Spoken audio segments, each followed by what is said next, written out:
Vamos agora falar sobre, claro, os efeitos gerais dessa taxa de 15% e qual que é a leitura do comunicado, o que está nas entrelinhas.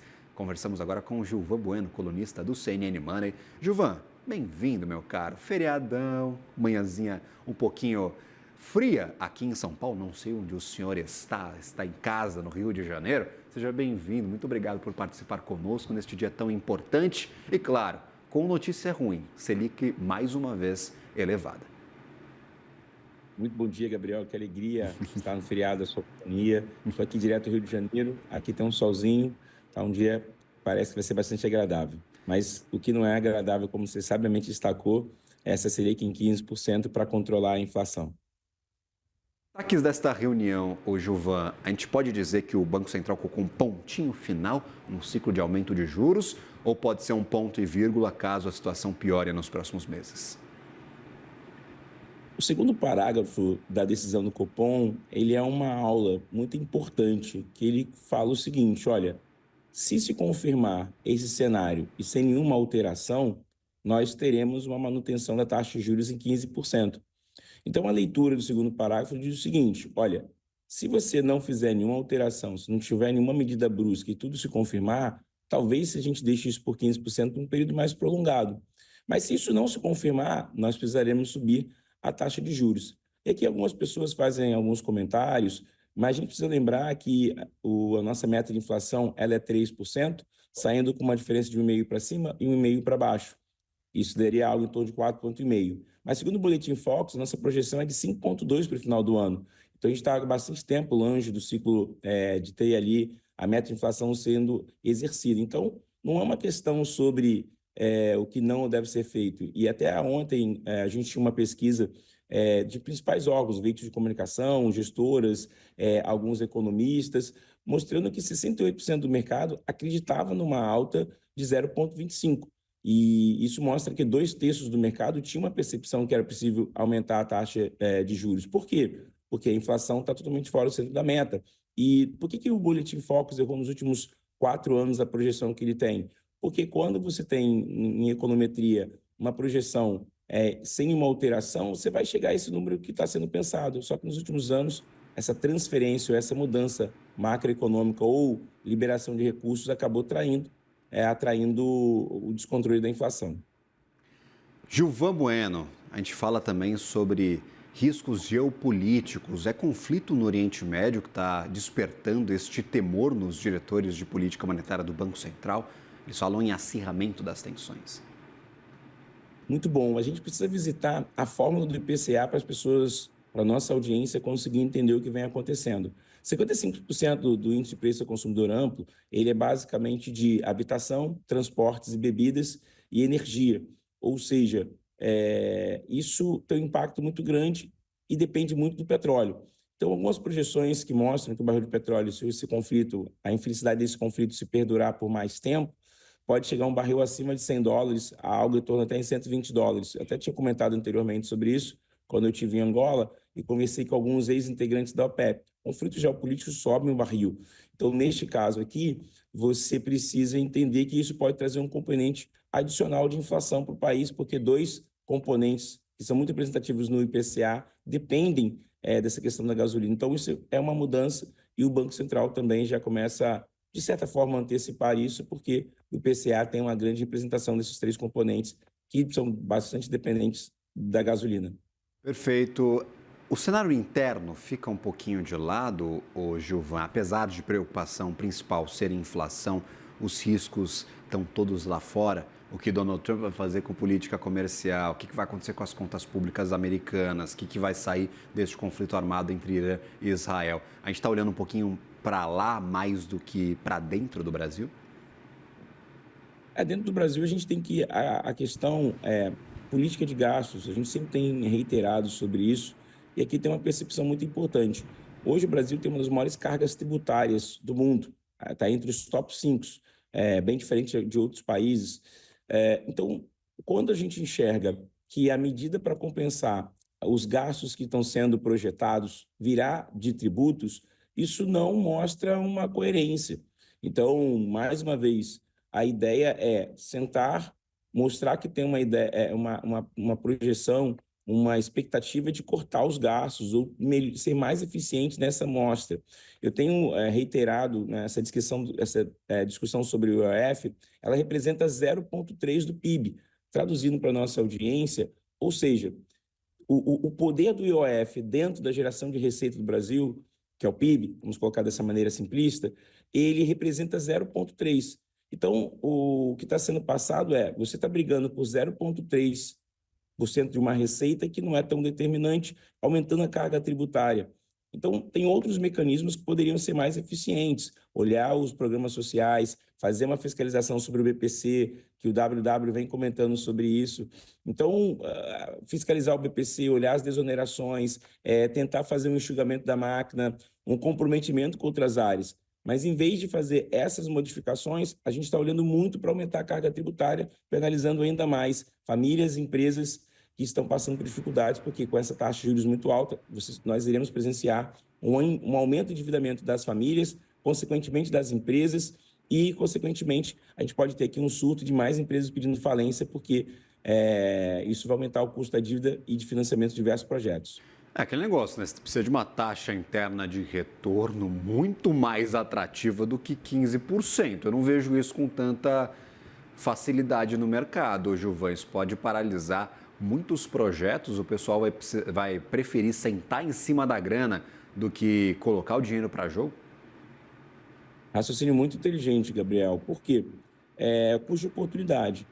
Quando a gente assume alguns compromissos que têm uma volatilidade ou uma incerteza desse retorno do dinheiro empreendido, isso acaba olhando para outros projetos. E hoje, como o ministro Guedes disse no passado, o Brasil tá super rentista. Aquela ideia do 1% ao mês que os investidores buscam, ela voltou a estar na atenção dos investidores. Por quê? Porque hoje, com 15% ao ano, você consegue ter essa taxa de 1% ao mês. Então, os investidores vão paralisar os projetos, vão ficar tentando viver da renda. Eu sempre mostro alguns estudos, né? 15% ao ano, se isso se perdurar por 5 anos, o seu capital dobra. Então, para que você vai fazer projeto que se você tiver uma taxa de 15% ao ano, o seu capital dobra no final de 5 anos? Então, isso tira a atratividade dos projetos, tira a atratividade do mercado de capitais, dificulta o financiamento de empresas através de debêntures ou de outros mecanismos, prejudica a emissão de novas companhias lançarem ações do mercado e também prejudica o financiamento de alguns projetos que são importantes. Nós sabemos que o Brasil tem um hiato na sua cadeia de infraestrutura muito representativa. Então, quando a gente olha isso tudo, a gente entende os impactos. E aqui tem um ponto importante. Isso não é uma culpa do Banco Central, isso não é uma culpa das pessoas que estão tomando decisão, que a decisão foi unânime. Isso é uma culpa porque a gente tem que proteger a nossa moeda. Uma questão, Gabriel, muito importante um dos pilares do Plano Real foi ter a meta de inflação. E se a gente não quiser fazer isso, a gente tem países aqui que são nossos vizinhos que mostram o impacto de a gente não defender a nossa moeda e deixar uma inflação descontrolada. Aquela história, você quer o tiro no pé ou na mão? Você quer inflação alta ou você quer economia estagnada? Não tem um meio termo, né, Gilvan? Pelo menos nas condições que nós vivemos hoje e na formatação da economia brasileira que se acostumou com voos de galinha. Ô, Gabriel, tem um ponto importante que outro dia eu recebi aqui um comunicado das pessoas falando sobre o governo não assistir a população. Eu vou reiterar isso e tenho sempre mostrado que é o seguinte: quando a nossa Constituição foi estabelecida, ela determinava que algumas áreas, como saúde, educação, pensões, alguns campos criassem o bem-estar social. Essa determinação da nossa Constituição deixa o governo com 95% da sua arrecadação comprometida. Então, hoje, o Brasil tem, dentro da sua Constituição, uma obrigação de que ele faça o índice, a ideia do bem-estar social. Então, isso acaba sendo elevado, tem elevado nossas contas públicas. Então, muitas discussões sobre isso, e por isso que o governo tem tanta pouca margem de manobra e precisa estar sempre refletindo sobre os seus gastos, porque ele já começa sempre 95% da sua receita comprometida. Agora, se a gente fala da inviabilidade de projetos, porque quando a gente traz fluxo de caixa, valor presente, essa taxa mínima de atratividade, que está aí próxima de 15%, ela começa a corroer o retorno de um projeto que a empresa ou o investidor está desenhando. Do outro lado, quem está com dinheiro na mão e só quer curtir uma renda, o Gilvan Bueno, é um prato cheio. 15% de Selic rende bastante. Nós trazíamos há pouco os cálculos presentes no estado de São Paulo. Quanto que rende aí R$ 1.000 na Selic de forma real durante um ano? E aí, se a gente maximiza isso, estica por um título mais longo, 1 ano, 2 anos, 3 anos, dá para tirar uma coisinha bem interessante destes 15%. Tem um estudo que eu sempre utilizo aqui nas minhas apresentações, é uma taxa de 15% ao ano. Ela dobra em 5 anos e em 30 anos ela aumenta 64 vezes. Então, eu sei esse número de cabeça que eu sempre utilizo. E as pessoas falam, não, mas 15% ao ano é uma coisa impensável. Esse relatório que foi feito por uma gestora independente, ele mostra que não. Ou seja, hoje a gente está tendo essa taxa de 15% ao ano. Então, isso acaba tirando a atratividade de outros projetos. Mas para quem gosta de viver de renda, a ideia da renda fixa no Brasil, e por isso que muitos gestores destacam como é difícil a gente fazer essa democratização do acesso ao mercado de capitais, do investimento no mercado de ações. Até eu e você comentávamos posteriormente que alguns países europeus, quando nós visitamos, eles tinham uma taxa que era 0,25%, 1%, 2%, 3%. A gente olha, por exemplo, ontem o Fed deixando essa taxa entre 4,25% e 4,50%, ou seja, são economias que conseguem ter uma taxa de juros baixa por uma série de estruturas, geração de receita, os salários um pouco maior. Então, no Brasil, você conseguir trazer atratividade de outros mercados, por exemplo, para investimentos é muito difícil. Por isso que o mercado de ações aqui não consegue ter mais de 1.000 empresas participando, porque os investidores sempre entendem para que eu vou correr risco se eu tenho uma taxa livre de risco, como nós falamos, no mercado financeiro de 15% ao ano. Então, isso inviabiliza muitos projetos e tira a atratividade do nosso mercado de capitais. Mas, um ponto importante, a decisão do cupom mostrou muito um compromisso em defender a moeda, e não adianta a gente culpar o Banco Central ou os seus tomadores de decisão, porque o nosso gasto está descontrolado, a gente tem essa preocupação. E aqui um ponto importante, a circulação da moeda, ela está trazendo isso, muita moeda circulando, você acaba gerando um período inflacionário. Então, a ideia aqui é entender melhor esses gastos. Afastados os fantasmas, Gilvan, da desconfiança na atual configuração do Banco Central, muito se duvidava do presidente Gabriel Galípolo e dos diretores indicados pelo governo às cadeiras dentro do Copom. Esta reafirmação da responsabilidade com a meta da Selic afasta todos estes fantasmas? Posso dizer que quando o nome do Galípolo surgiu, eu já conhecia o trabalho dele, tem uma história dentro do Banco Central, e aí virou-se aqui um comentário sobre como seria a gestão do Galípolo.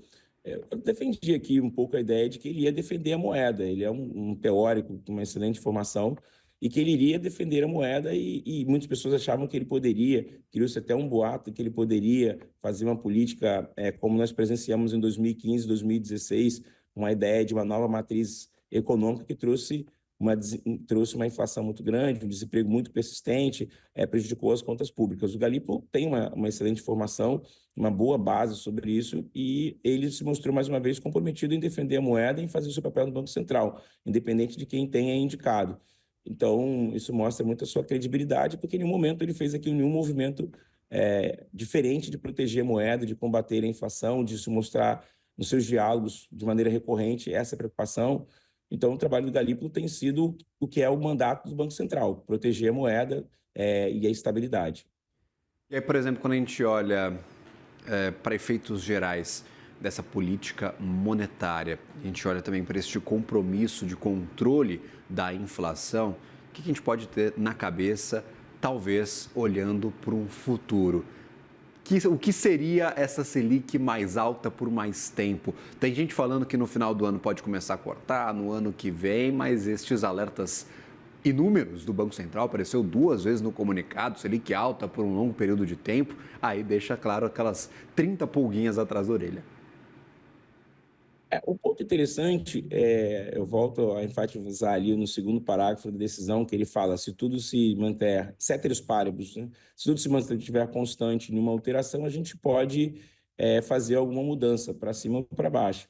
Então, no caso aqui da decisão, a gente não pode desconsiderar que se a gente aumentar algum projeto que cause uma maior circulação monetária na economia, isso tem algum reflexo. Mas se ele também presenciar que as contas, que o movimento de inflação, igual foi agora em maio, o IPCA veio diferente do que nós esperávamos, os componentes de preço, o índice de serviços e a atividade econômica mostrarem sinais de arrefecimento, ele pode fazer uma mudança. Então, repetindo, a decisão vai se basear em princípios técnicos, aonde ele vai olhar o índice de preço, onde ele vai olhar a atividade econômica, o índice de serviços, ele vai olhar diversos componentes para que ele possa tomar decisão. Então, muitas pessoas acham que isso é achismo, mas não. O Banco Central tem um indicador, que é o IBCBR, que vem fazendo uma análise a cada 30 dias, o IPCA, que ele demora 90 dias para a gente ter essa configuração exata do que vai acontecer,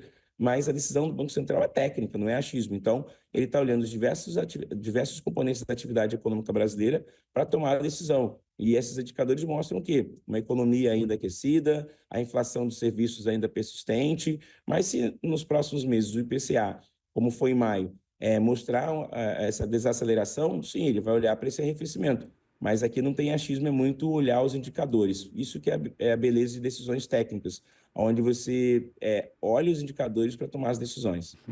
Gilvan Bueno, sempre bem-vindo à nossa programação, meu caro. Agradeço por estar conosco nesta manhã de feriadão e, claro, lhe desejo um ótimo dia e um bom restinho de semana. Para você também, meu amigo. Um ótimo dia para você e nosso audiência. Agradecido, obrigado.